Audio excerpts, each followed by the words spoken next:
Hello friends, आज का जो मेरा वीडियो है ये सोनी का 24R402 इसके साथ पैनल जो है वो लेके नहीं आया है। खाली सिर्फ जो टेक्नीशियन लेके आया है वो सिर्फ ये बोर्ड लेके आया है।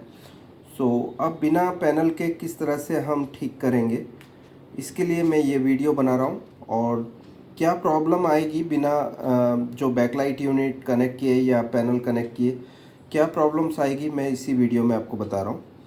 तो शुरू करते हैं दोस्तों। सबसे पहले मैं इसको पावर कनेक्ट करता हूँ। यहाँ पर आप देखेंगे कि मैं पावर कनेक्ट कर रहा हूँ इसके साथ, और पावर कनेक्ट करने के बाद ये रेड इंडिकेटर है। अब मैं इसको स्टार्ट करता हूँ पावर बटन से, यहाँ देखेंगे आप। सो पावर ऑन करने के बाद आप यहाँ नज़र दीजिएगा थोड़ा, ये टीवी स्टार्ट हो गया और बंद हो गया। दोबारा स्टार्ट हुआ, सोनी लिखा हुआ है, ये दूसरी बार स्टार्ट हुआ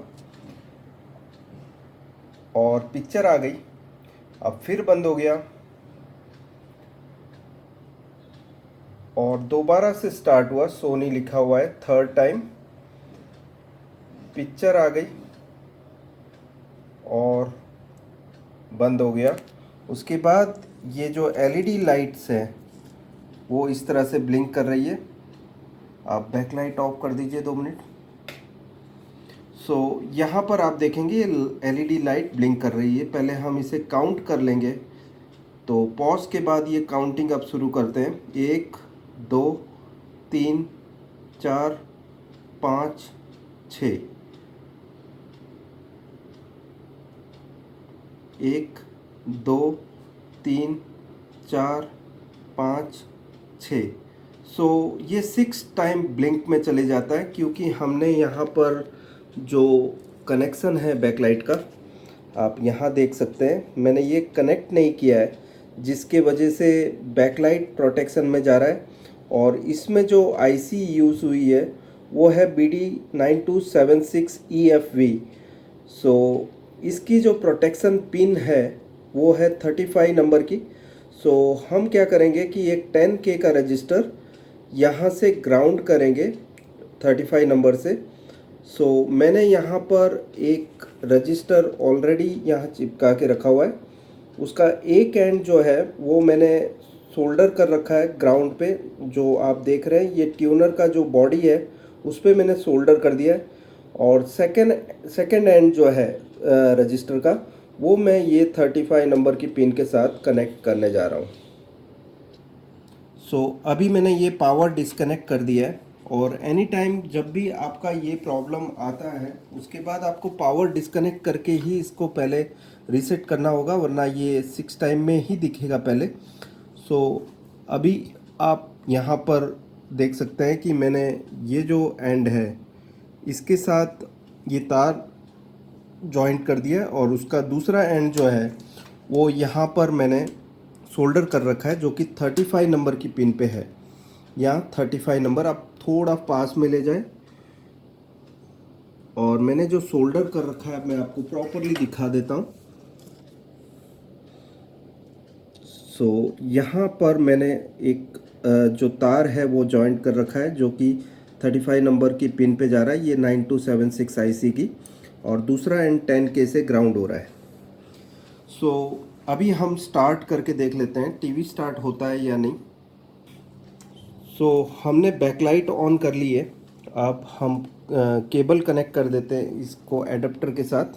यहाँ आप देख सकते हैं ये मैंने कनेक्ट कर दिया। अभी आप देखेंगे कि ये स्टैंड बाय में, मैं पावर बटन दबा के इसको ऑन करता हूँ तो क्या होता है ज़रा आप देख सकते हैं। यहाँ पर ये मेरा ऑसिलोस्कोप है, इसको थोड़ा सा, ये स्टार्ट हो गया है टीवी, और जैसे आप देख सकते हैं कि ये एकदम कंप्लीट है। और मैं चेक कर पाता हूँ अभी में, मुझे कुछ भी अगर जो इसमें दिक्कत होती तो मैं चेक कर पाता। ये बंद नहीं होता मेरे सामने, तो मैं सारे सिग्नल्स आपको अब चेक करके बता देता हूँ, LVDS के जो सिग्नल्स हैं, ताकि जब मैं उसको बोर्ड वापस देता हूँ तो उसको समझ में आए कि ये टीवी ओके है यहाँ से। जो भी प्रॉब्लम है उसकी वो उस साइड है, मतलब पैनल की साइड है। अब हम सिग्नल्स चेक कर लेते हैं, सिग्नल किस टाइप के होते हैं। तो उसके लिए मैं बैकलाइट बंद कर देता हूँ ताकि मैं आपको ये सिग्नल अच्छी तरह बता पाऊँ। तो दिख रही है इस तरीके से ही माइनस दिखता है इसमें। अब मैं क्या करूँगा कि ये जो बहुत फास्ट है, मैं मेज़र नहीं कर पा रहा हूँ इसमें। आप देखेंगे कि ये अलग अलग वैल्यूज़ मुझे दिख रही है, तो मैं फ्रीक्वेंसी मेज़र नहीं कर पा रहा हूँ। तो मैं पहले क्या करूँगा, ट्रिगर मेनू दबाता हूँ, ऑटो जो है उसको मैं नॉर्मल कर देता हूँ, और उसके बाद ट्रिगर मेनू जो है उसको मैं यहाँ पर, आप जो लाइन देख रहे हैं नीचे ले जा रहा हूँ मैं, ये लाइन को मैं इतना नीचे ले जाऊं कि ये पल्स रुक जाएंगे। अब क्या करूंगा कि ट्रिगर मेनू को मैं फोर्स करके एक एक वैल्यू चेक कर सकता हूं। तो प्लस है उसकी वैल्यू ये है, और प्लस जो है यहाँ पर आप देख सकते हैं प्लस ओके है।